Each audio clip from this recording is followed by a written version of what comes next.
मां Lal Hardasani Sindhi association of Hong Kong and China जो को फाउंडर हांगकांग मां तव्हां सां मुखातिब थी रहियो आहियां। असीं सिंधी सुञाणप जे संकट जे दौर खां गुज़री रहिया आहियूं। माण्हूअ जी सुञाणप उन जी ॿोली आहे।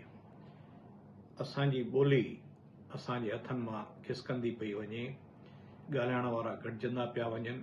उन जा घणेई कारण आहिनि जिन जी गहराई में मां नथो वञणु चाहियां। सिंधी ॿोली लिखण ऐं पढ़ण लाइ स्कूल वञण जी ज़रूरत आहे, पर ॻाल्हाइण लाइ स्कूल वञण जी का बि ज़रूरत कोन हूंदी आहे। घर में जेके असांजा वॾा हूंदा आहिनि उहे नंढपण खां ई ॿारनि सां सिंधीअ में ॻाल्हाईंदा आहिनि ऐं असीं उतां ई सिंधी सिखंदा रहिया आहियूं। सिंधी स्कूल बंदि थी रहिया आहिनि, के बंदि थी विया आहिनि, के बंदि थियण जे मुक़ाम ते अची पहुता आहिनि।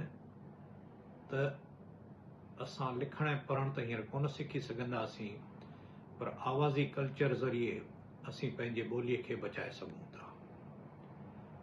आवाज़ी कल्चर में सिंधी ॻाल्हाइण, सिंधी नाटक, सिंधी सिनेमाऊं, सिंधी राग, सिंधी नृत्य, उहे प्रोग्राम ॾिसी असीं सिंधियत सिखी सघूं था ऐं सिंधियत खे वधाए सघूं था।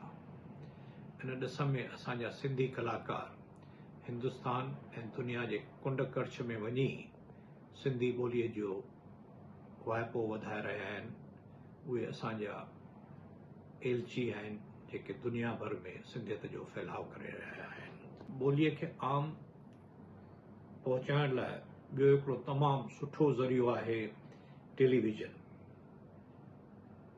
जंहिंखे हर को नंढो वॾो ॾिसे थो ऐं उन जो मज़ो माणे थो।